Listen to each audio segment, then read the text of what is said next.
তারেক জিয়া বসা, তার পাশে তার মেয়ে বসা, ওই পাশে তার বউ বসা।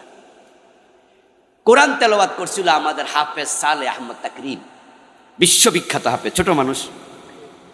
যখন কোরআন তেলাওয়াত শুরু করছে তখন দেখলাম যে আমাদের তারেক জিয়ার ওয়াইফ ডাক্তার জোবায়দা, উনি তারেক জিয়াকে কানে কানে কিছু একটা যেন বলছে, আর তারেক জিয়া একটু হেলাইয়া তার মেয়ের গায়ে হাত দিছে, জাইমার গায়ে হাত দিয়া কানে কানে কি কইছে। এর মাঝে দেখি জাইমা রহমান তার ওড়নাটা মাথায় দিছে। অর্থাৎ কোরআন তেলাওয়াত কালে মেয়ের মাথায় ওড়না ছিল না, কিন্তু তার মা জোবায়দা সবসময় ওড়না পরে। উনি মেয়েকে খেয়াল করছেন, তাই স্বামীকে বলছে জোবায়দা যে জাইমাকে মাথা ওড়না দিতে বলেন, কোরআন তেলাওয়াত চলছে। শোনেন, আজান দিলে মাথায় ওড়না পরে, এটা আমাদের দেশের মেয়েদের একটা অভ্যাস, ঠিক না? যদি ইসলাম বলে সবসময় পড়ো, সবসময় পর্দা করো, কিন্তু কোরআন তেলাওয়াত কালে, আজান কালে বেপর্দা মহিলাদের মনে মনে হয় যে আরে আমার আল্লাহর কোরআন পড়তেছে, কমপক্ষে একটুকু শ্রদ্ধা দেখাই, সম্মান দেখাই। যখন আজান হয় দেখবেন কিছু ওড়না ছাড়া মহিলা হেরো মাথার উপরে কি দেয়, মনে মনে কয় যে আমার আল্লাহর নাম কইতাছে, কমপক্ষে একটু শ্রদ্ধা দেখাই। শোনেন, আমাদের এই জিয়া পরিবারে ইসলামের কিছুটা ছোঁয়া, কিন্তু আর একটা পরিবার ছিল না, বিয়া করছে কি খ্রিস্টান মহিলা, ওগুলো ইসলামের কিছু ছিল না তাদের মাঝে। এজন্যই তো তারা ইসলামকে দেশ থেকে শেষ করার জন্য এই 15 বছর আলেমদের বুকের মাঝে গুলি চালাইছে, হেফাজতে মেসাকার করেছে, আলেমদের ফাঁসির মঞ্চে নিয়েছে, জেলে দিছে, সুযোগ পাইছে ইসলাম ঠেঙ্গাইছে। আলহামদুলিল্লাহ, এখন বাংলাদেশ মোটামুটি ইসলাম আর বিসমিল্লাহওয়ালাদের হাতে। বিসমিল্লাহওয়ালা মানে বিএনপি, আর ইসলামওয়ালা মানে আমরা হুজুররা, ঠিক না? কারণ বিসমিল্লাহটা সংবিধানে কে ঢুকাইছে? শহীদ প্রেসিডেন্ট জিয়াউর রহমান রাহিমাহুল্লাহ। আল্লাহ তার কবরকে জান্নাতের বাগান বানাও, বলেন আমিন। উনার জন্য আমরা মন ভরে দোয়া করি, উনি ইসলাম প্রেমিক মানুষ ছিলেন। খালেদা জিয়াকে আপনারা দেখেন না, আমরা দোয়া করছি তার জন্য, কত আলেমরা দোয়া করেছে, তার জানাজায় কত আলেম হাজির হয়েছে। কারণ এই মহিলা পর্দায় একটু সমস্যা ছিল, কিন্তু উনি ইসলামের বিপক্ষে কোনো কথা কখনো বলতেন না। বরং উনি যে 15 বছর 3 সেশন প্রধানমন্ত্রী ছিলেন, উনার ডানে বামে ইসলাম আলারা ছিল না, ইনি আলেম ওলামাদেরকে নিয়ে একসাথে সরকার বানাইছে, সরকার চালাইছে। ইসলামের প্রতি দরদ ছিল খালেদা জিয়ার, এই জন্য আলেমদের দোয়া পাইছে। এবং গত 2 দিন আগে একটা দৃশ্য দেখে আমার ভালো লাগছে।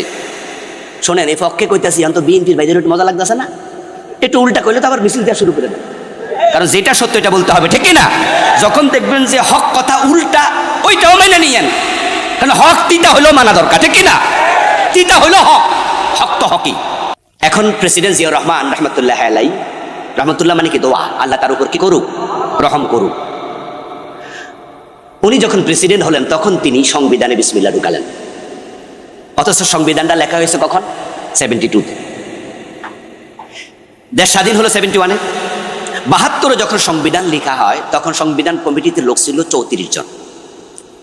তার মাঝে তাদের প্রধান ছিল ডক্টর কামাল। ডক্টর কামাল হোসেনের নেতৃত্বে 34 জনের কমিটি যখন সংবিধান প্রণয়ন করে, তখন এই 34 জনের ভিতরে বিসমিল্লাহর পক্ষে একটাও ছিল না। এই জন্য তারা সংবিধানের শুরুতে বিসমিল্লাহ পর্যন্ত লেখে নাই। প্রেসিডেন্ট জিয়াউর রহমান উনি প্রেসিডেন্ট হওয়ার পর সংবিধানের শুরুতে বিসমিল্লাহ ঢুকালেন। আল্লাহর উপর আস্থা এবং বিশ্বাস, এটাও তিনি ঢুকালেন। এই জন্য আমরা তাকে ধন্যবাদ দেই। কিন্তু সংবিধানে কোরআনের আইন তিনি ঢুকাইছেন, চোর ধরে হাত কাটা ঢুকাইছেন, ডাকাত ধরে শুলে দাও ঢুকাইছেন, জেনা করলে পাথর মারো ঢুকাইছেন, মদ খাইলে 80 বেত লাগাও ঢুকাইছেন। কি ঢুকাইছে? শুধু বিসমিল্লাহ। এবার আপনাদের কাছে আমার জিজ্ঞাসা, যারা বুঝেন, নামাজে যখন খারাবেন, নামাজে দাঁড়ায়া বিসমিল্লাহ পড়ে রুকুত যাওয়া যাবে? সূরা কেরাত নাই তো বিসমিল্লাহ পড়ে ডাইরেক্ট রুকুত গেলে হইবনি? সংবিধানে শুধু বিসমিল্লাহ ঢুকাইলে হবে না, আল্লাহর কোরআনের আইনও ঢুকাতে হবে। তো জিয়াউর রহমান বিসমিল্লাহ ঢুকাইছে, তো আমরা এবার যারা আছি বাকি কোরআনের আইন ঢুকানোর জন্য একমত হয়ে যাই। এখন রামেরাও নাই, বামেরাও নাই, আমরা চাইলে আগামীর সংসদ কোরআনের সংসদ হয়ে যাবে। সুযোগ আছে না নাই? সামনে একটা সুযোগ আসতেছে, সুযোগটা এবার কাজে লাগাই। এটা পরিবর্তনের আবহাওয়া আমরা দেখছি। এর আগে আমরা পারি নাই বাম এবং রামদের কারণে। এই বামপন্থীগুলো বাংলাদেশের গুরুত্বপূর্ণ জায়গা দখল করে রেখেছে। হাসানুল হক ইনু, রাশেদ খান মেনন, মুজাহিদুল ইসলাম সেলিম, এই বামপন্থীদের কারণে, লেফটিস্টদের কারণে, এই লেফটিস্টদের জ্বালায় ঢাকা বিশ্ববিদ্যালয়, জাহাঙ্গীরনগর বিশ্ববিদ্যালয়, এখানে ইসলামের নাম পর্যন্ত নেয়া যেত না। এই রমাদানের আগের রমাদানে ঢাকা বিশ্ববিদ্যালয়ের পোলাপান ইফতার মাহফিল করবে বিশ্ববিদ্যালয়, ইফতার মাহফিলের অনুমতিও। কি এক আশ্চর্য বাংলাদেশ ছিল, একটু ভাবেন। জাহাঙ্গীরনগর বিশ্ববিদ্যালয়ে ইসলামের ইতিহাস নাই, ইসলামিক স্টাডিজ নাই, ইসলামের নামে কোনো সাবজেক্ট নাই, এত জঘন্য জায়গা, সব বামদের আতুর ঘর, সেটাকে বামদের জন্মস্থান, আতুর ঘর, এই জাহাঙ্গীরনগরকে বলা হয়। কিন্তু আলহামদুলিল্লাহ জুলাই বিপ্লবের পর রাশেদ খান মেনন এটাও আছে জেলে, হাসানুল হক ইনু এটা আছে জেলে, অন্য অন্য বামপন্থী সব চলে গেছে ইন্দুরের গর্তে লুকাইয়া, আর তাদের সহযোগী যারা আছে রামপন্থী, ইন্ডিয়ান পন্থী, তারাও দিল্লিতে পালাইছে। কোরআনের কিছু বিধান আছে যেগুলো বিচ্ছিন্ন হওয়ার কারণে সমাজে আসবে না, আসে নাই। 54 বছরের বাংলাদেশ, ওই আইনগুলো সমাজে নাই। যেমন চোর ধরে হাত কাটা, এটা কি ব্যক্তির কাজ না রাষ্ট্রের কাজ? যারা বুঝেন তারা জবাব দেন। মদ খাইলে 80 বেত লাগানো ব্যক্তির কাজ না রাষ্ট্রের কাজ? জেনা করলে 100 বেত লাগাও, বিবাহিত হলে পাথর মারো, এই আইনগুলো ব্যক্তি না রাষ্ট্র কায়েম করবে? এগুলো একা একা কেউ করতে পারবে না। এগুলো সবাই মিলে এমন রাষ্ট্র বানাও, সংসদ ভবনে এগুলোর পক্ষে আইন তৈরি। আপনার মসজিদের ইমাম সুদের বিরুদ্ধে কত ওয়াজ করলো, আমরা বক্তারা সুদের বিরুদ্ধে কত ওয়াজ করলাম, আমার চেয়ে বড় বড় আলেমরা সুদের বিরুদ্ধে ওয়াজ করতে করতে কতজন মরে গেছে। একটু বলুন তো, সুদ কি মারা গেছে না আরো জোয়ান হয়েছে? আরে বেশি, ওরাই তো জোয়ান করেছে। সুদী ব্যাংক প্রতি বছর 2টা-5টা নতুন নতুন জন্ম নিচ্ছে।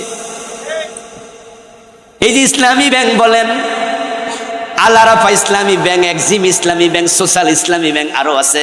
ইসলামী ব্যাংক যে কয়টা আছে, সরকার এগুলোর কয়টা বানাইছে? এগুলো কি সরকারি না বেসরকারি? হ্যাঁ, শিক্ষিত লোকেরা কথা বলেন। ইসলামী ব্যাংক সরকারি না বেসরকারি? আল আরাফা, বাকি ইসলামী ব্যাংক সবগুলো তো সরকার। কাম কি? সরকারের কাম কি সোনালী ব্যাংক বানাবে? শুধু জনতা ব্যাংক বানাবে?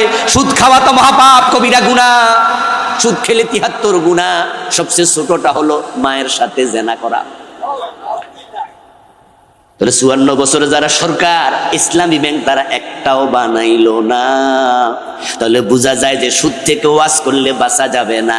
রাষ্ট্র চাইলে সুদী ব্যাংকের জায়গায় ইসলামী ব্যাংক বানানোর ক্ষমতা রাষ্ট্রের আছে না নাই? তাই ইসলামের অনেকগুলো বিধান আছে যেগুলো ঐক্যবদ্ধভাবে করা লাগে, ব্যক্তি পারবে না।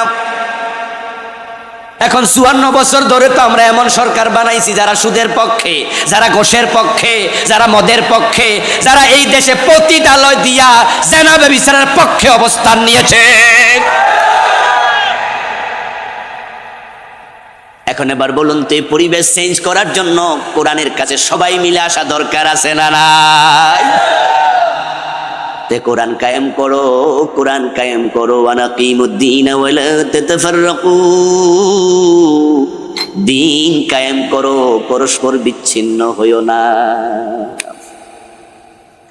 দিন কায়েম হয়ে গেলে, কোরআন সমাজে প্রতিষ্ঠিত হলে, কোরআন দিয়ে দেশ সংবিধান যখন হবে, কোরআন যখন সংসদে ঢুকে যাবে, কোরআনের পক্ষে আইন হয়ে যাবে, তখন ইসলাম কায়েম হবে। সুদ থাকবে না, ঘোষ থাকবে না, কোনো অফিসে কেউ ঘোষ খাইতে পারবে না। ধরা পড়লে একদিনে চাকরি ডিসমিস হয়ে যাবে। সরকার হটলাইন দেবে, আমাদের সরকার হটলাইন দেবে। যেমন এখন আমরা যে কোনো বিপদে পড়লে 999 কল করা যায় না? যারা জানেন তারা বলেন, যায়। 999 কল করলে সাথে সাথে পুলিশ ধরে। আপনি এখন করেন, করলে দেখবেন যে আপনার এটা পুলিশ ধরছে, ধরে বলবে আমরা 999 থেকে পুলিশ বলছি, কি দরকার আপনার, কোন হেল্প লাগবে, সাথে সাথে আপনি হেল্প পাবেন। আমি এক মাহফিলে গেলাম কক্সবাজারের দিকে, ঢোকার সময় দেখি এত জঙ্গল, আল্লাহু আকবার, আমি তো ভয় পেয়ে গেলাম। তখন আমেরিকার আমল, 4-5 বছর আগে। আমি গিয়ে জিজ্ঞেস করছি যে ভাই, যে রাস্তায় আসছি তখন তো ভালো না, ডাকাতি হয়, মানুষের বাড়িঘরই তো নাই। তখন একজন বললো যে হ্যাঁ হুজুর, মাঝে মাঝে হয়। তো মাহফিল ওয়ালারা কইলাম, আনলি কই রে? কয় টাকা হাদিয়া দিবি বেটা, মাইতি খাইবো কেটা পরে? তো যাওয়ার সময় তো হাদিয়া যা দিবি তাও রাখবো, সাথে মোবাইল টোবাইল আছে সব রাখবো, আর একটু দরকার হলে ফ্রি কিছু মাইরও দিয়ে দিবি। বলে হুজুর সব সময় তো হয় না। আমি তো সব সময় হয় না, ডাকাত কি আর খাইয়া কাম নাই, প্রতি রাতে ডাকাতি করবো? যা টাকা পয়সা পায় তা তো বসিল খাওয়া লাগবো, এই জন্য মাঝে মাঝে কি দেয়, একটু বিরতি দেয়। তো মাহফিলের পরে ভাবলাম যে লক্ষণ ভালো না, সাথে সাথে 999 কল দিলাম। 999 কল দিয়ে ধরলো, ধরার পরে বললাম যে আমি অমুক জায়গায় আছি, এখানকার ডিউটি অফিসারের নাম্বারটা লাগবে। থানার নাম বললাম, তখন 999 থেকে আমাকে ডিউটি অফিসারের নাম্বার দিল। তখন ফোন দিলাম, অমুক থানার অফিসার, হ্যাঁ আমি অমুক আসছি, এই এলাকায় ডাকাতি হয় শুনেছি, আমার পুলিশ লাগবে, পাঠাতে পারবেন? পরে উনি আমাকে বলল যে অমুক জায়গায় আসেন, অমুক বাজার সামনে আছে, আমাদের কিছু লোক সেখানে আছে, আমি বলে দিচ্ছি। পরে পুলিশ আমাকে রাস্তায় পৌঁছিয়ে দিয়েছে। 999 কল দিলে আপনি সহযোগিতা পাচ্ছেন। ঠিক ইসলামী সরকার যখন হবে, স্বরাষ্ট্র মন্ত্রণালয় থেকে গোপন নাম্বার দেয়া হবে, কোন অফিসার ঘোষ চাইলে জানায়া দাও, চাকরি একদিনে টাচ শেষ করে দেয়া হবে। 210টা চাকরি খাইয়া দাও, আর পত্রিকা টেলিভিশনে জানায়া দাও, ডরে আর কোন অফিসার ঘোষ চাইবে না, ঘোষ বন্ধ করতে 15 দিনও লাগবে না। কিন্তু এখন সমস্যা কি জানেন? এখন সমস্যা হলো আপনি যদি ফোন কইরা জানান, তাহলে যারে জানাইছেন হে নিজে উপোস খায়। তো অফিসে যে অফিসার ঘোষ চাইছে হেরে আপনি ধমক দেবেন, হে মিয়া আপনি ঘোষ চান কেন? আপনার উপরের অফিসারকে জানাবো। মুস্কি হাসি দিয়ে বলবে আমি একা খাই না, 10% উনারেও দিই। কি পরিস্থিতি না এমন না? কারে জানাবেন? জানানোর জায়গা নাই। মৌমাছির চমৎকার চরিত্র, ঐক্যবদ্ধ হব, একত্রে থাকব। এবার বলুন তো, একটা ভালো দেশ চাইলে ইসলামের পক্ষে ঐক্যবদ্ধ হওয়া দরকার আছে না নাই?